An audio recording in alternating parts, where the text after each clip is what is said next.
Let's go ahead and work out sample exercise 16.8 and the relevant practice exercises. Starting us off, we're going to do what we do. We're going to analyze this problem. What do you have and what do you need?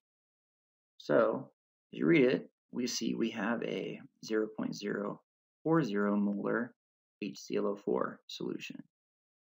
The goal is to find the pH. So, that's our analysis. Taking a peek, just the foundational information that we're thinking about here, we know that this is a monoprotic acid. There's only one hydrogen here. So that means that whatever the molarity of the molecule, it's the same as the molarity of the hydrogen ion. So we're able to use that to directly find the pH.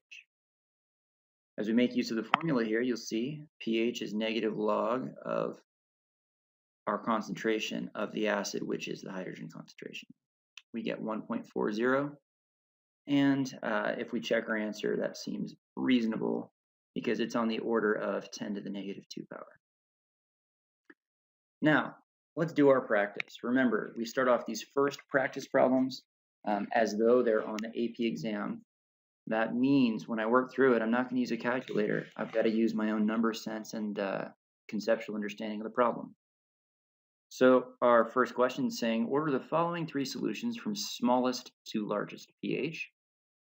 The information that's given in number one, you've got a 0.20 molar HClO3. So again, that's monoprotic, 0.0030 molar HNO3, and 1.5 molar HCl. So you recall a low pH means that it's more acidic, which means there's a higher concentration of the hydrogen ion.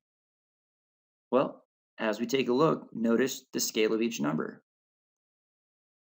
On number 3, you have a 1.5 molar HCl, which is going to be the most hydrogen, which should be the lowest pH. So 3 should be lowest. Then we have 0.2 molar HClO3. That's going to be the next lowest. So 3 goes to 1. And then you have a 0.0030 molar HNO3. So that one would be the least low pH. Follow that order, check it out. We've got 3, 1, 2. 3, 1, 2 is going to be option C.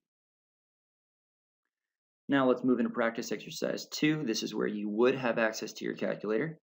So break it down like we always do. First, analyze what's the have and need.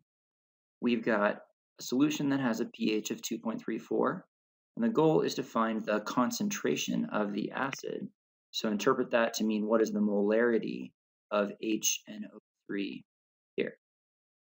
Now, in terms of just like the logic that goes into this, we're going to remember here that pH gives us direct information to the hydrogen ion concentration, and that hydrogen ion concentration can be led directly into the concentration of the nitric acid molecule because they're going to be in a 1-to-1 ratio.